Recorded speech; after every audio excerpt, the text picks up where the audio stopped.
Bonjour, bienvenue sur cette première vidéo du Sysense.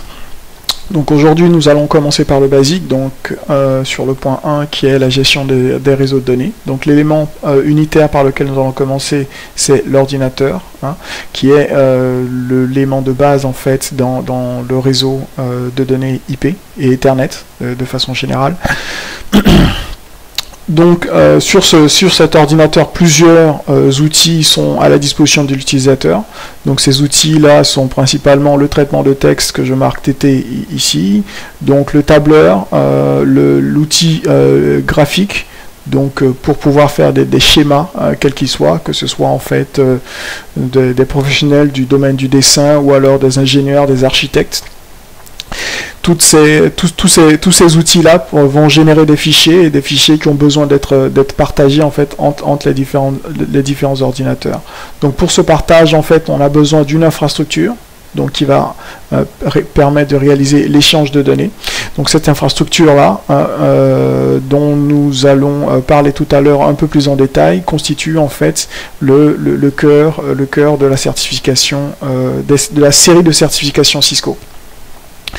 Donc tout simplement pour communiquer, ces différents ordinateurs qui sont dans l'environnement de l'entreprise vont se raccorder à l'infrastructure physique de l'entreprise. Donc cette infrastructure physique, ce sera soit une infrastructure filaire, donc filaire ça peut être filaire soit du cuivre, de l'optique ou alors du sans fil. Donc le sans fil, c'est typiquement ce qu'on a pour coutume de dénommer en fait le Wi-Fi Wireless Fidelity. Donc en fait, au niveau du filaire, nous avons plusieurs standards. Donc nous avons le 802.3. Donc le 802.3 qui se décline dans sa version 10 mégas, dans sa version 100 mégas, dans sa version 1 giga qui est la plus répandue aujourd'hui, et dans une certaine mesure la version 10 giga qui de plus en plus en fait s'inscrit dans l'environnement professionnel. Au niveau de l'environnement grand public, nous avons principalement les standards 100 mégas et 1 giga. Bon, nous n'allons pas rentrer dans les détails de ces standards. Nous avons à côté de ça un autre standard qui est l'Ethernet 2.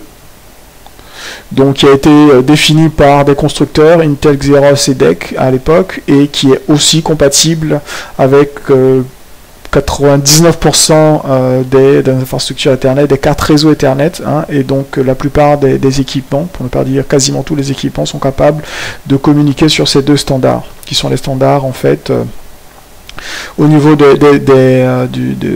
formatage en fait des données sur le support Ethernet. Donc nous avons à côté de ça une autre couche de spécification. Donc ces couches de spécification là en fait sont principalement des couches au niveau, on va dire, liaison, donc nous allons le voir un peu plus tard tout à l'heure dans la topologie OSI. Donc ces standards-là vont être définis au niveau donc liaison de données.